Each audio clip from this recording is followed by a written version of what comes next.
What's up everyone, it's finally here, video number 4, Grotesque Guardians. Life has been super busy, so honestly just haven't had the time to sit down and actually make anything the last couple months, but we're here. Also a huge shout out to everyone that's given any previous video a like, comment, subscribe, or even just a view. I honestly can't believe how well any of the videos are doing, so big shout out to all of you, thanks for the support so far.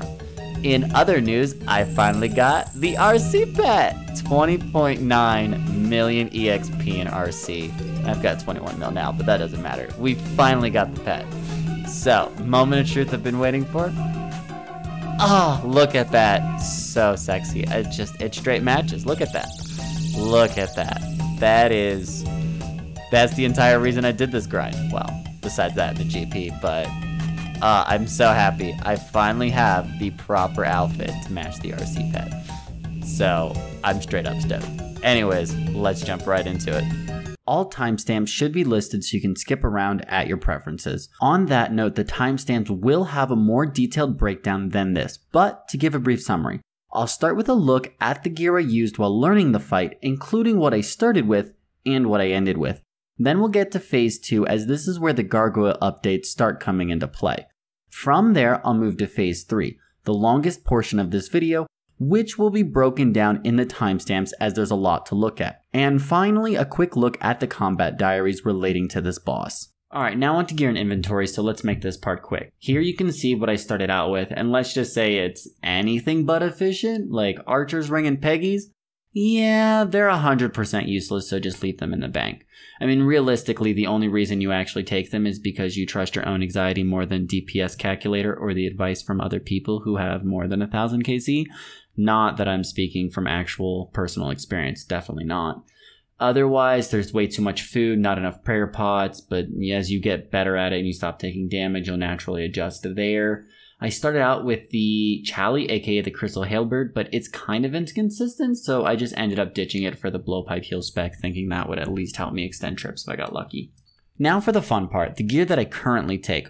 Once I grew up and stopped fighting like an actual toddler, I ditched the Peggies and the Archer's Ring, so I just camped the B Ring and the Primp. This gave me a bit more inventory space, and my cash stack also happened to get bigger, so I picked up a Rapier more for the hell of it. It is better than a 10 whip, but like, is it worth 100 mil difference?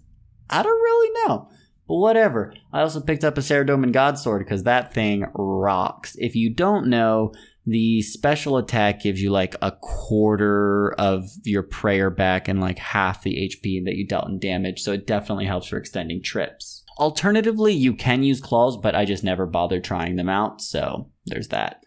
Eventually, I started taking Divine Ranging pots, a Saradomin pot for emergencies, so I brought some super restores. Now in this picture, I've got Amethyst darts and the Thrall spell, so because I'm on the Arceus spellbook, I also took the Explorer's Ring for the Alks. If you're not doing Thralls, well, that gives you another 2 inventory spots more or less to use however you want. Now we're ready to jump in the fight. So first I want to say that this is actually a very surprisingly enjoyable boss fight. They're up there with Dagannoth Kings in terms of content that I just find rather fun.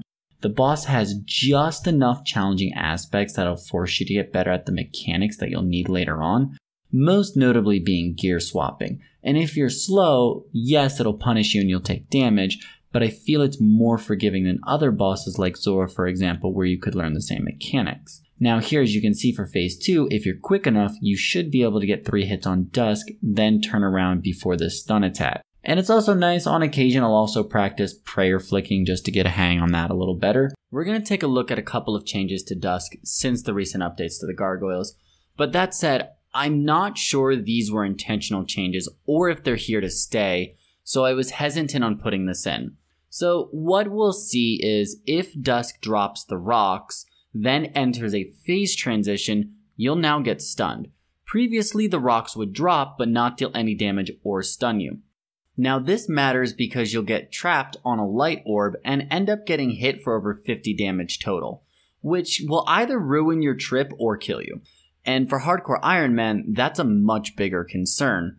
So because of this, I've started focusing first on moving to a safe spot, then gear swapping, whereas previously I'd swap, then move. So this change is the more concrete of the two. So this next part, I'm even more hesitant on, so please drop a comment letting me know what you think or how you've experienced this boss post-update.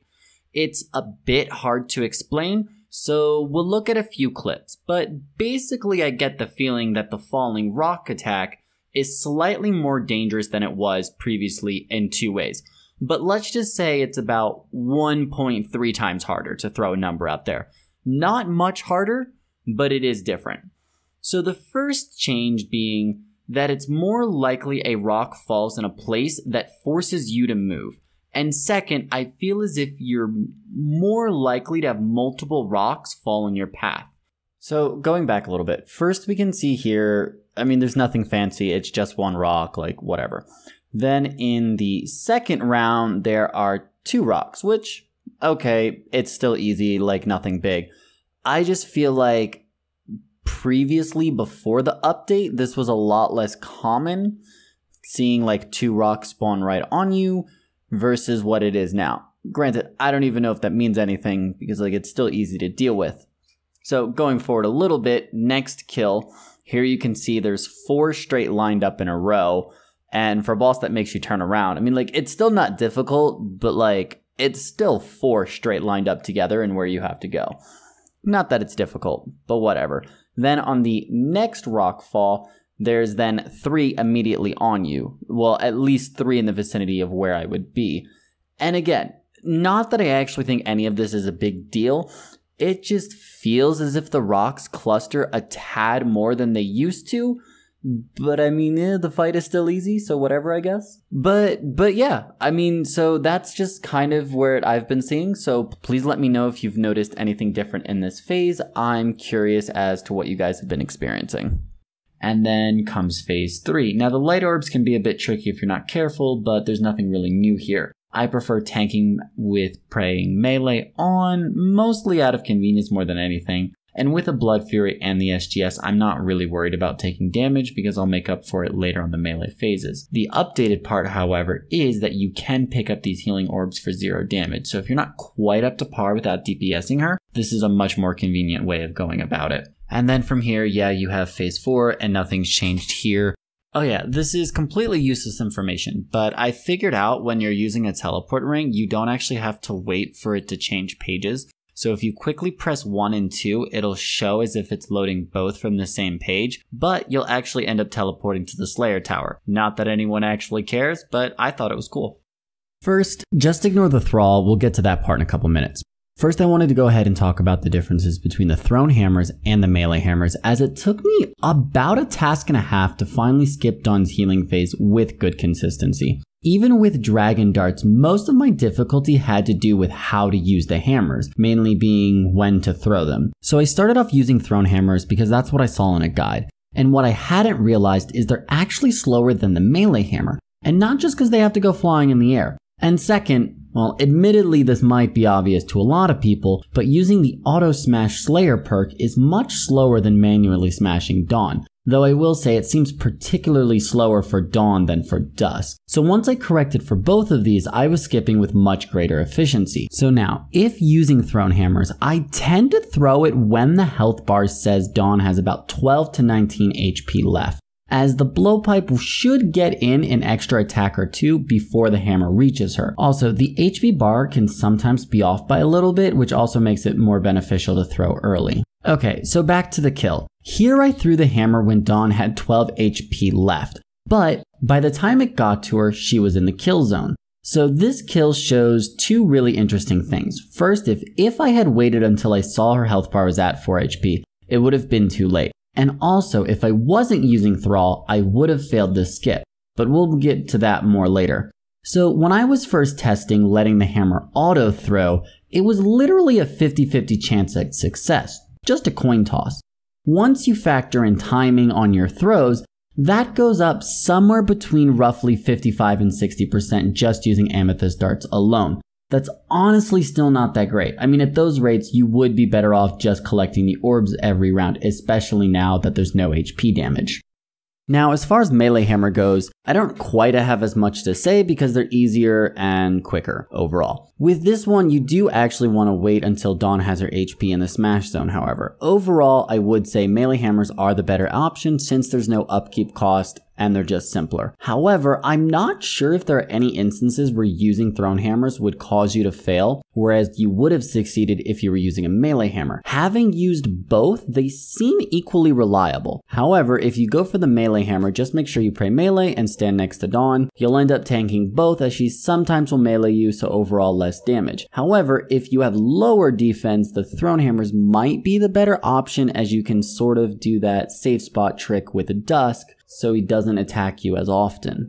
Okay, now to get to the part that you guys actually came here for. How good is this new Arceus spellbook? So as stated previously in my own testing, Amethyst darts alone got you about a 55 to 60% successful skip rate. Pretty bad honestly, but with the highest tier Thrall spell, you jump up to a comfortable 90% skip rate, which seems pretty good. So let's go ahead and take a closer look at the spell.